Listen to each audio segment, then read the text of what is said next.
Good evening and welcome to this week's episode of Scottie Sports Talk, streaming live from the campus of Highland Community College and the Highland Community College Stadium Center, keeping you up to date with everything happening around Highland Community College athletics. In this week's episode, we have assistant volleyball coach Alex Vitosh here to join us. Also, she brought along sophomores Josie, Vitosh, and Shailey, Caudle to talk about their last week's games. Also, head football coach Arnold will be talking to us about their tough loss down at Butler this past weekend. He also brought along sophomore defensive end Tyler Sims to talk more Scottie football. Head cross-country coach Chad Clevenger is back on the show after a 3-week hiatus. He also brought along freshman runner Kaitlyn Slagle to talk about the men's and women's cross-country team this past weekend at the Fort Hays State Tiger Invite. And head men's basketball coach Jerre will be joining us to talk about the fast-approaching men's basketball season. He also will be bringing along sophomore guard Colin Jasper to talk about Scottie basketball. We're going to take a short break, and when we return, we're going to have assistant volleyball coach Alex Vitosh on to talk about Scottie volleyball. You're watching Scottie Sports Talk.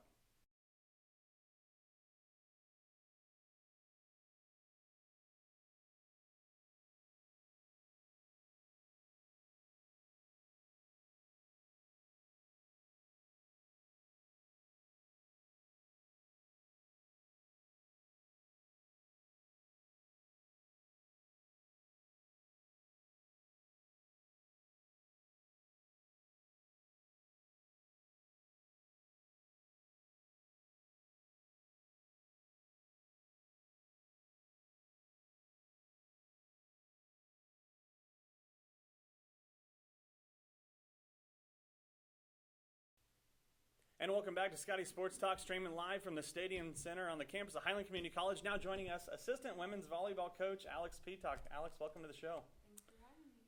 Coach, let's go back to last Wednesday and talk about your 3-1 victory over Neosho County Panthers. Tell us about that game. Everyone was on. We had Shailey, Caudle, who had a career high of 29 kills, which was awesome for us. We also had Tyresia Lukes in there as well, and she did put some impressive numbers up for us. So, and our defense was on. Emily Nelson was a huge factor for us in that as well. It was a big conference win for us. Coach, it was Dig Pink Night. That is the 6th annual Dig Pink Night that the Highland Community College kind of student life department has hosted. It really brings out a lot of students to the field house. Talk about the experience of having that gym packed. It's really nice. At first, when we were first warming up around 5:30, all the kids are at dinner. But when everyone comes in, it's just a really tight and small environment. And we've had a really good showing and crowd this year, especially with our students being on board and cheering us on. And then we also have a lot of faculty and staff that come and support us. And even when I'm walking around campus and handing out keys and whatnot, everyone's behind us, and basically I'm really excited for our season this year. That's great. And as you alluded to earlier, Shailey Caudle, she had an amazing night recording 29 kills. Talk a little bit more about her performance. Shailey was just on. We kind of early, we knew that our outsides were going to be a big factor for us. Both her and Leslie Polanco put some good numbers up for us. It really helped that Tyresia Lukes was on as well. It opened up some holes, and our setter Megan Rule was really good at giving her the ball at the right times. Yeah, Megan was really great as she had another stellar performance, recording another double-double on the season with 54 set assists and 10 digs. Talk about Megan's performance last Wednesday. Megan's come in as a freshman, and it's really impressive, especially as a collegiate setter. I'm very impressed with her. She has really good hands as a setter, and she plays really, really good defense. We couldn't ask anything more of her, and I'm just happy that she's fit into her role as a 5-1 setter and doing really well for us this year. Sophomore Josie Vitosh, she had 16 digs and 6 set assists. What does Josie bring to the table? This year, definitely defense. Josie has been all over the place for us. She's hit some outside, she's hit some right side. This year, she's a 6 rotation right side for us. She plays really, really good defense in the back row this year. She also brings a lot of leadership for us. We kind of saw that in her last year as we lacked that a little bit from our sophomores. And it's really nice to see her kind of step into that role and bring leadership and intensity to our court. The Scotties played in the Des Moines Area Community College Invitational Tournament over the weekend, and they went 1-3, losing to Longview Community College 1-3. They lost to the number 9th ranked team Kirkwood 1-3, and they lost the number 19 Des Moines area in 5 sets. And the Scotties' only win on the weekend came to North Dakota State College of Science, defeating them 3-1. Coach, it was a tough tournament up in Iowa. Tell us about those 4 games.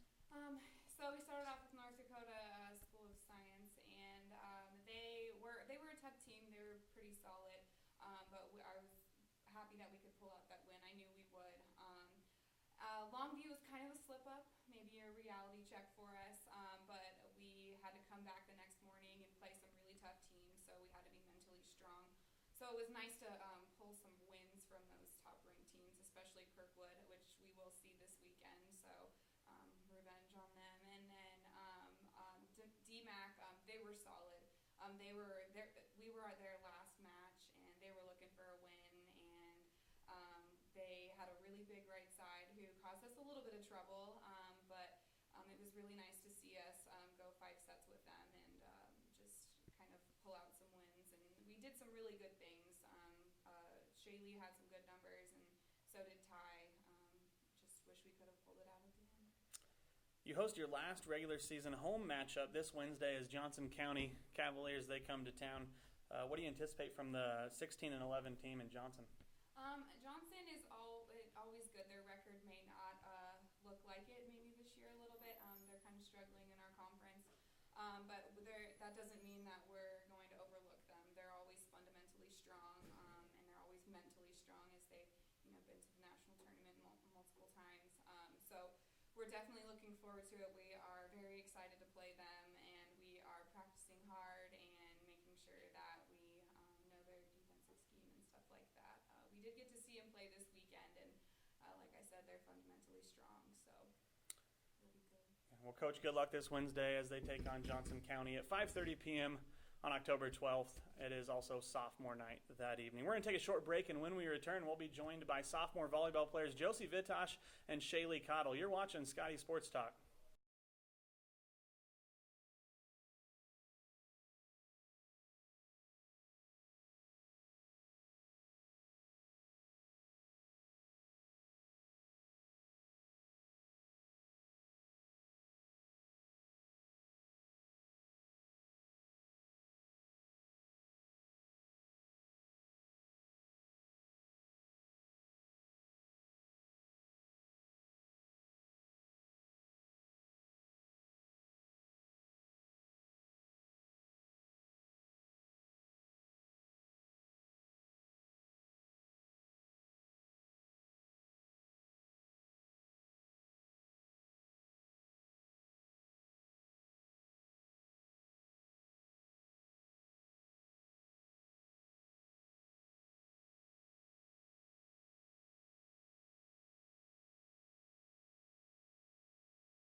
And welcome back to Scottie Sports Talk, streaming live from the campus of Highland Community College. Now joining us, sophomore volleyball players Josie, Vitosh, and Shailey, Caudle. Ladies, welcome to the show. Thank you. Ladies, let's bounce back to last Wednesday, as we just talked about with assistant coach Alex Peacock, but you defeated Neosho County 3-1 for your 18th win of the season. Talk about that game on Wednesday. We played really well as a team, and we stayed focused the whole entire time. Shailey did really good herself. Everyone was just on. We wanted to win bad, I could tell. Shailey, you recorded a career high and season high 29 kills in that match. What did Neosho do, or what did you guys do offensively that made you so successful? It helped that everyone else on the court was on and we were all doing our jobs. And also, Ty was on, so they were, loading up on her in the middle because she's obviously, a big threat. And so Ty would, pull a block for me, and I would just have an open net to just swing as hard as I wanted to and get a kill. Josie, you've played with Shailey now for 2 seasons. How does her performance last Wednesday compare to other performances you've seen from Shailey? Shailey's gotten a lot stronger in the she just is more focused, I guess, this year than she was last year. She's just good. She's really good. 29 kills is a pretty impressive number there, Shailey. Josie, you're from Nebraska. What brought you to Highland Community College last year? Well, I applied here, and John wasn't hired yet, but when he did get hired, he had me come down for a visit, and it just felt like home, and it was close to home, and he was intense, and I like the intensity he brings. Last year, you guys finished with an overall record 19 wins, 13 losses. This year, you already have totaled 19 wins with only 8 losses, and you have 10 games to play. What's different this year than last? I think we're more focused this year, like mentally, we're stronger too. We just want to win. And our recruiting class, we had a lot more stronger players like Ty and Leslie.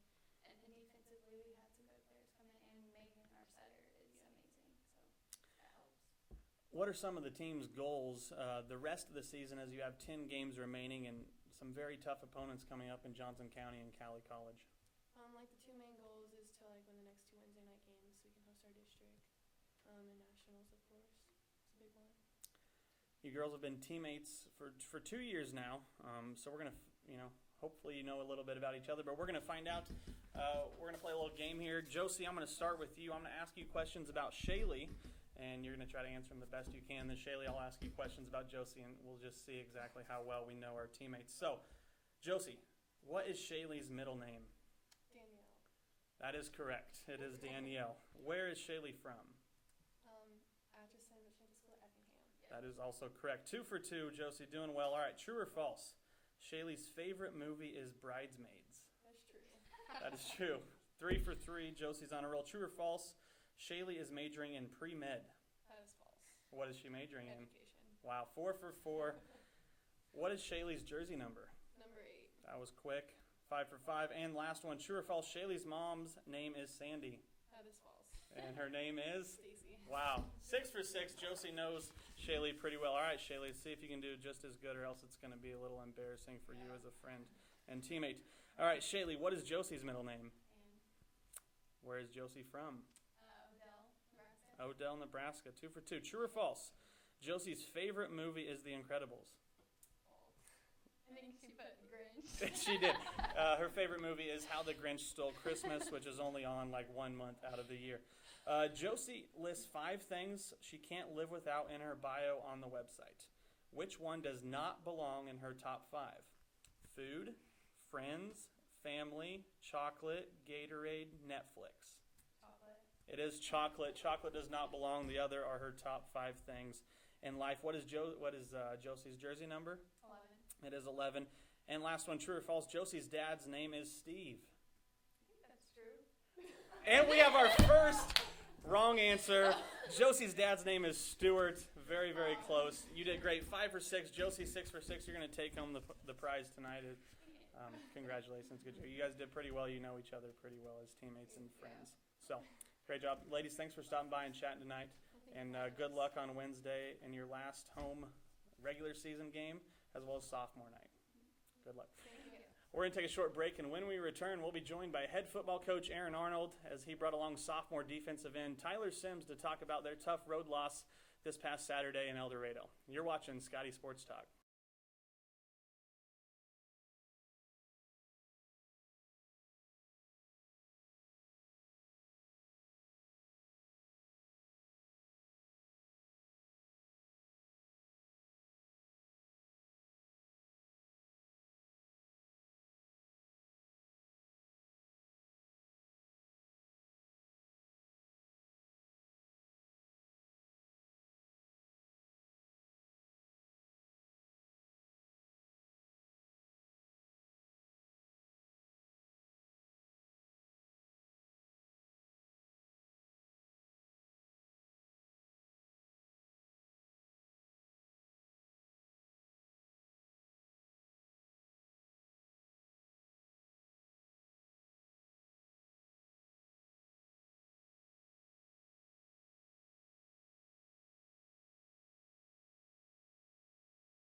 And welcome back to Scottie Sports Talk, streaming live from the campus of Highland Community College and the HCC Stadium Center. Now joining us, head football coach Arnold and sophomore defensive end Tyler Sims. Guys, welcome to the show.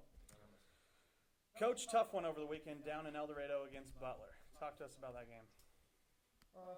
We didn't play very well.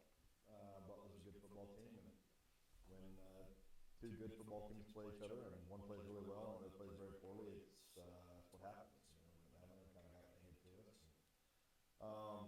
I think it's an opportunity for us to learn. I think at the end of the day, the issue at hand for us was complacency. I think when you look at where we were at in our season, we had a lot of success up until that point. We had a few milestones within the program, and we moved the program up to our highest ranking, off to our best start, and all these things that just part of human nature. You want to feel good. We were proud of ourselves, and we were happy. And not that there's anything wrong with being proud of yourself and being happy, but ultimately what happens is you start to feel good and you forget what got you to that point, and we kind of lost that hunger that allowed us to be successful up until that point. And hopefully it ends up being a wake-up call for us, and hopefully we can learn from it and move on and get a good win this weekend. Coach, one of the strong points of your game up to this season has been your running game with Marquez Terry and Jaquan Dickens. The running game wasn't there Saturday night. Something offensively we did or something Butler was doing defensively? Maybe a little bit of both. We didn't execute our game plan very well up front. Butler did a good job of kind of coming out and doing some stuff that they hadn't really shown throughout the season, and just kind of having some wrinkles here, some wrinkles there. We struggled to get our adjustments made quickly enough, and by the time we finally got the adjustments made that we needed to get made, it was too little too late. Butler did a really good job up front there with Coach Group, and they played hard, and they did a good job getting after us. And at the end of the day, for us, when we can't run the football, we're not going to be very successful on offense. Coach, another tough part of the game on Saturday was field position, with three turnovers in the first half, and then a couple of Butler's punts pinned you guys back inside your 5-1. They pinned you at the 2-yard line. How tough is it for the defense? And Tyler, you can kind of speak on this one, being in that field position and battling with that. Defensively, regardless of the field position, I just feel like we really kept them out of the end zone. We really did enough game. So we can't have excuses. We can't use it as an excuse. Yeah, Tyler's right. Defense has got to go out and get stops no matter where we get from the field, and offensively we've got to go out. It's challenging to drive the ball 99 yards and score. While I hope that we do that, that's not always the expectation. Where we failed offensively is when we get the ball on the 1 yard line coming out, maybe you're not going to score on that drive, but you got to go move it 30 yards and pick up 3 first downs. Keep your defense off the field, give them a chance to catch their breath, punt the ball down the field, flip the field, and give the other team an 8-yard field. They have to go work, and we didn't do a very good job of that. Throughout the entire game, we were back up inside of our own 20, being forced to make 80-yard drives, and probably their first 5 possessions were on our side of the field. They were just, get a first down, kick a field goal, and we just, didn't do a very good job playing the field position battle. Tyler, you recorded 6 tackles and 1 sack for a loss of 8 yards on Saturday night. What did you see from a defensive standpoint? I just felt like we played really hard. It was just our lack of focus when it came to attention to detail, like the little things. And I feel like if we would have paid more attention to those things, we would have been in a better position in the game. Time of possession was another big thing. Butler held onto the ball for 35 minutes to Highland's 25. The defense was on the field a lot, especially in the first half, kind of like we talked about. Does that wear on a defense?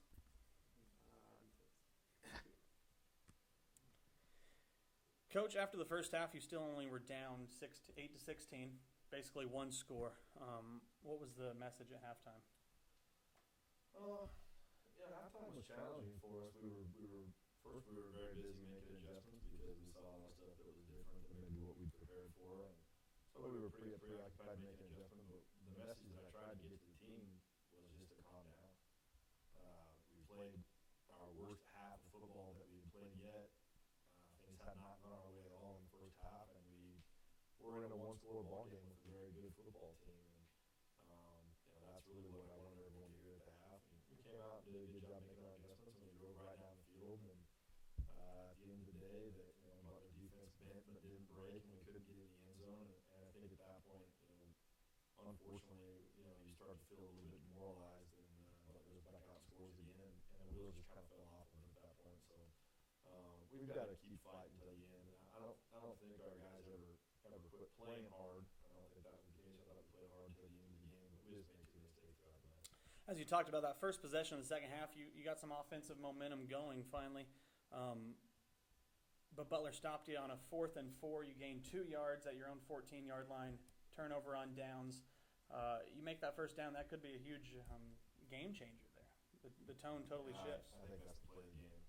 We on 3rd down, we called a run play that we've been having success with, and I knew we were in 4th down territory. We were going to go for it twice, and we got stonewalled on 3rd down. So then instead of being 4th and 2, it's 4th and 4, and we were forced into a situation where we had to pass on 4th and 4, and I think Khalil scrambled and maybe just ended up a little bit short. But at the end of the day, we really shouldn't have been in 4th and 4 in the first place. And that's one where it'd be nice to have a field goal kicker and we go out and take our 3 points and cut it down to stay under a 1-possession game and feel good about ourselves and move on to the next one. And that hurts us throughout the year, but we know that, we understand that, and that's kind of who we are this year, and just got to make it work.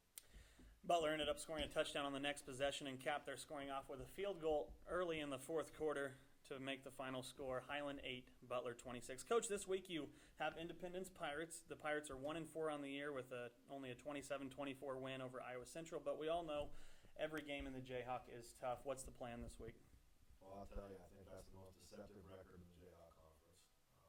It's a first-year coaching staff, it's a first-year team, and they are learning how to win. And you can see them on film. They are drastically improved, not just from last year to this year, but from game 1 to game 5.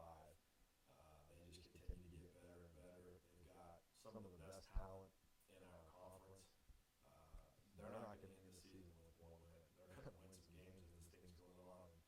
I hope that our guys understand the Jayhawk Conference is the real deal every single Saturday, and this team we play on Saturday will be as good or better than some of the teams we've already played. We're going to have our hands full on Saturday afternoon. Tyler, Coach talks about this all the time, but how important is the 24-hour rule, especially after a tough road loss? It's just really time for us to recover from that, learn what mistakes we made, and just focus on the next game, which is Independence. Tyler, you come from South Carolina, came here last season. What brought you to Highland? My coach just was looking for a JUCO for me to go to because all I had was D2, so he emailed out and emailed back the next day. And it's been history ever since, huh? Tyler, you're a sophomore, so you probably know your coaches pretty well, I'd assume. Well, we're going to find out in the sophomore Twitter challenge. Right here, I got a list of tweets from different coaches on the staff. I'll read the tweet, and then you have to tell me which coach tweeted it. All right, thank you. You got this? Yeah. All right, here we go. This was in response to a tweet that Highland Athletics put out on team Brandon Berry. A coach tweeted this: "Can't miss DN sack machine." Who tweeted that? Coach Vaughn. That is Coach Vaughn. You are correct. Next tweet. "So proud of our guys on a great victory. We fought hard for 60 minutes. Hashtag family." Coach Arnold. That's Coach Arnold, yes. 2 for 2. Next tweet. "Started the week off right. Just knocked out leg day." Coach Reed. That's the easiest one. I knew that one. That is Coach Tyler Reed. Next one. Had some guys be special today. Hard fought until the end. 4-1. On to the next. Hashtag Scottie Nation. Coach Kirk. Nope. Coach Mo. Nope. Coach Stan. That's Coach Stanton. Next one. "Football is finally here. Excited to get the new Scottie family on campus. Let's go to work." Coach Kirk. That's Coach Kirk. And last one. "Ready to come back so I can start grinding with my dogs. 3 emojis, 100% a fist and a football. Hashtag let's get it." Coach Gray. No, that was you back on January 15th of 2015. Tyler Sims tweeted that 1 year ago. Guys, thanks for joining us. Good luck as you travel to Independence Community College on Saturday. Good luck the rest of the season as well. Thank you. We're going to take a short break, and when we return, we're going to have head coach Chad Clevenger talking on the show as well as he brought freshman runner Kaitlyn Slagle to talk with us about the cross-country teams this season. You're watching Scottie Sports Talk.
And welcome back to Scottie Sports Talk, streaming live from the campus of Highland Community College. Now joining us, head cross country coach Chad Clevenger and freshman runner Kaitlyn Slagle. Guys, welcome to the show. Thank you for having us.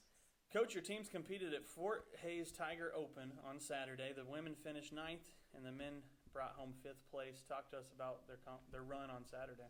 Oh, traveling 4 hours. You know, you think about that kind of trip, and we got to be able to bring it.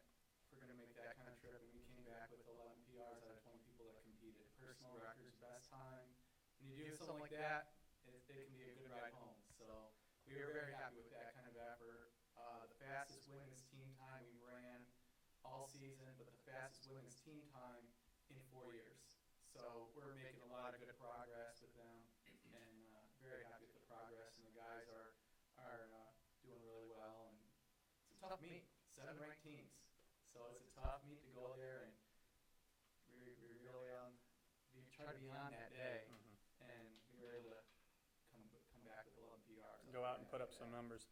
Yeah, Jorge Guerrero finished in 6th for the men, running the 3rd fastest time in Highland history, running an 8K in 26 minutes flat.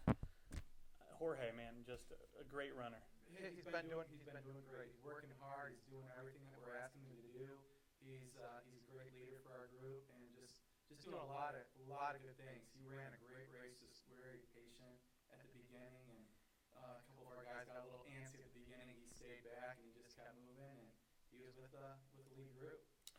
LaKasha Willis on the women's side finished 48th place and ran the 12th fastest time in HCC history, running the 5K in 20 minutes and 2 seconds, while freshman Kaitlyn Slagle ran her fastest time of the year and also the 20th fastest time in Highland history, running the 5K in 20 minutes, 36 seconds. Talk about their performances. Oh, thrilled with it. Kaitlyn and I were talking a few weeks ago, and I was trying to give her some ideas of some times that we're shooting for, and she kind of looked at me and went, "Getting in the 20s? I don't know about that." Well, we're there now. So we've been putting a lot of work in, and it's good to see that hard work be validated when we run times like that. Kaitlyn, you've really knocked a lot of time up from your first race to last Saturday. Talk about this freshman season so far. I've definitely improved through the season. We put in a lot of miles, and it's finally paying off. So What are some of the differences you've noticed from high school to college racing? it's definitely a lot tougher, and the races are farther away, and it's a lot more competitive. There's a lot more people I'm racing with. Kaitlyn, when did you kind of begin running competitively, or where did you get your start in running in cross country? I started running in 7th grade, and I just enjoyed it, so I stuck to it ever since. Very good. You're from just across the river in St. Joseph, Missouri. Why HCC? I came on a visit, and I liked it, and it's close to home, and I just wanted to keep running, so this is my first choice. Well, you've been doing great so far. What's the best memory from Highland so far in the few months you've been here? I would have to say the Augie Twilight run at the beginning of the season. It was a great experience with the team. What was so fun about the Augie Twilight for you? Just running at night, it was a great atmosphere. Very good.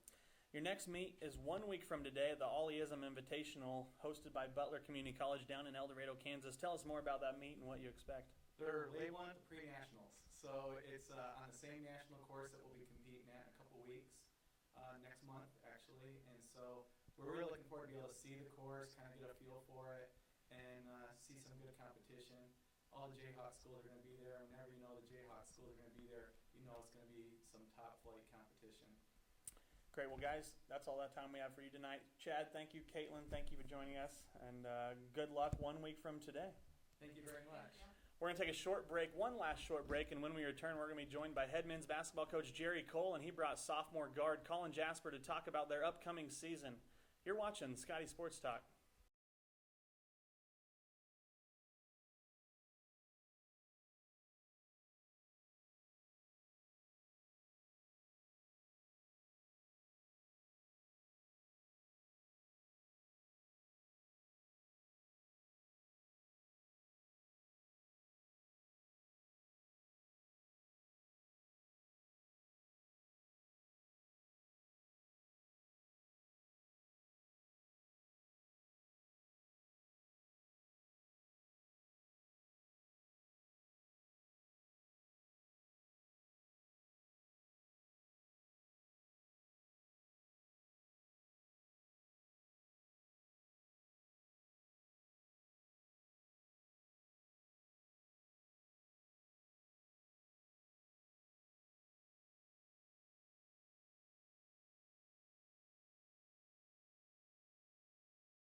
And welcome back to Scottie Sports Talk, streaming live from the campus of Highland Community College. Now joining us, head men's basketball coach Jerre and sophomore guard Colin Jasper. Guys, welcome to the show.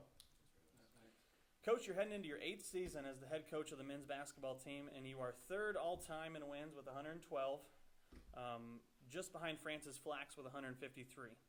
Back in 2011, you took the Scotties to their first ever NJCAA Division II tournament.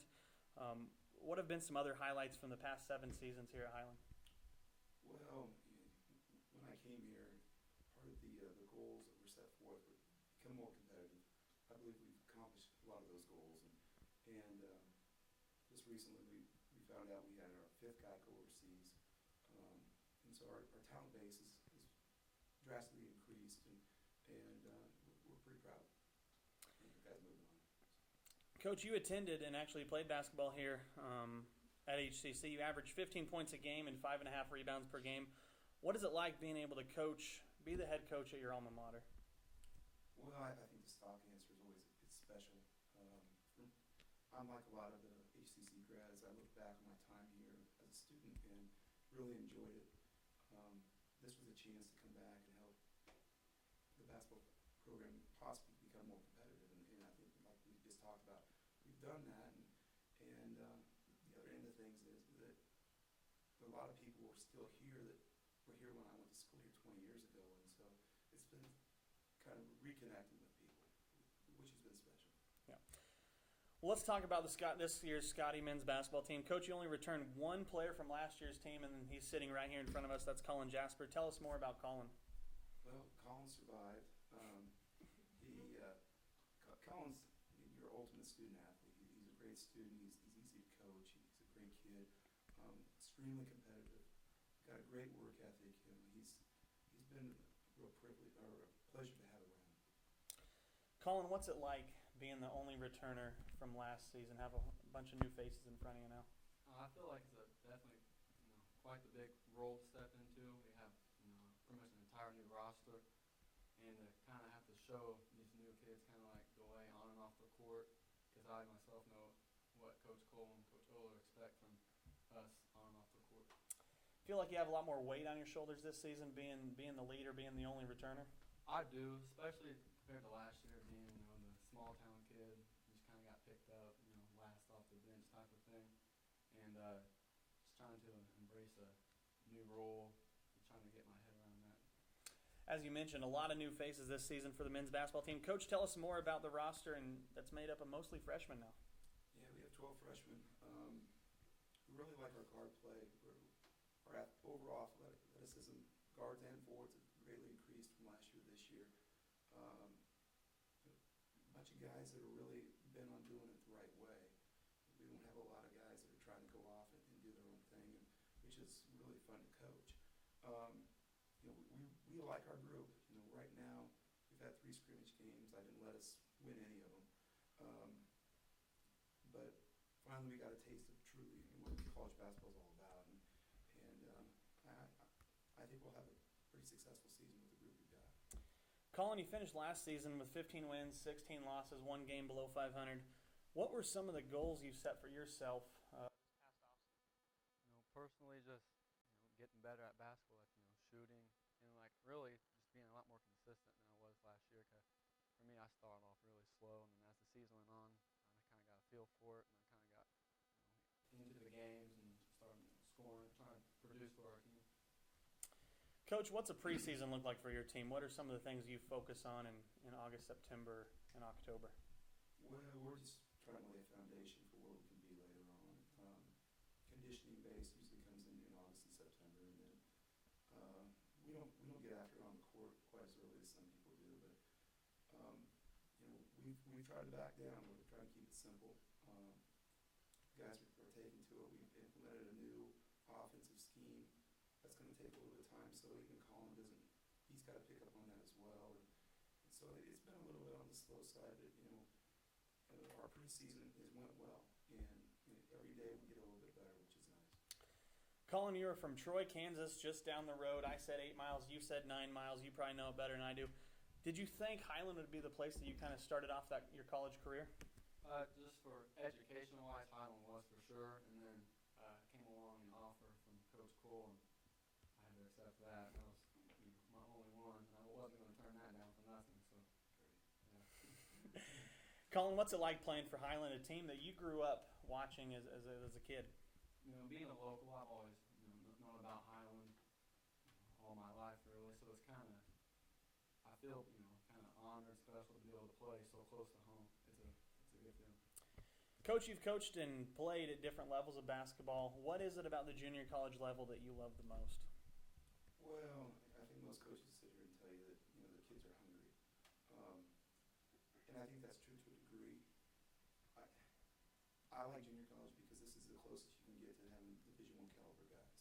I've coached at the NAI level, and you take that step down in athleticism and quickness, and you end up with more position players. And if you've coached for a long time, guys, talented guys, you kind of miss that. And so for me, getting back from NAI back into the junior college ranks was really important. And now that I've gotten back into it, this is really where I want to stay. Official practice started October 1st for the Scotties. As you mentioned, you've already had a few scrimmages. You got a couple more throughout the month of October, but season will be here before we know it, and they start their season November 4th against Barton County Community College. Enough time to get this young team prepared, Coach? Hope so. Yeah, I think so. Like I said, we keep getting better every day. And if I would have coached a little bit different this last week, then we'd probably be 2-1 in scrimmages. And everybody, we made sure everybody got in, got a chance to play. But that'll change. You play college basketball. That'll change. We'll start slimming the roster down. Start playing the guys that need to be in. And we've got some guys that can go. So. Great. Tell us about your assistant coach and Coach John Oler. He's a great guy. He's a teacher of the game. We love having him around. If he could go to basketball camp every day and run camp, I think he probably would.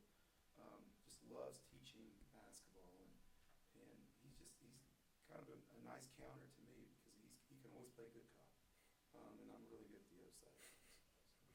Colin, is that true? Not going to answer. Guys, that's all the time we have for tonight. Thanks for joining us, and we look forward to catching up with you as we get closer to season. Again, men's basketball team starts off the season November 4th as they travel to Barton County Community College. Coming up this week in Highland Athletics on Tuesday, away baseball at Southeast Community College. They're going to scrimmage there at 3 p.m. Wednesday, we have our last regular season home volleyball match versus Johnson County Community College at 5:30 p.m. That is also sophomore night. Thursday, softball is away at Missouri Western. They're going to scrimmage them at 5 p.m. Also, baseball will be traveling to Washburn to scrimmage the Ichabods. That time is to be announced. Friday, softball's away, scrimmaging against the University of Missouri. Again, that game time is to be announced, weather permitting. Saturday, our HCC volleyball team travels to Indian Hills to play Kirkwood at 10 a.m., and they play Indian Hills Community College at 2 p.m. And football travels to Independence Community College. That game is set for a 7 p.m. kickoff. Thanks for joining us tonight and tuning in to Scottie Sports Talk. Be sure to keep up to date with everything happening in Highland Athletics by checking out our website at scottieathletics.com. Also, you can find us on Twitter, Instagram, or Snapchat at HCC Scotties. Thanks for tuning in. Have a good week.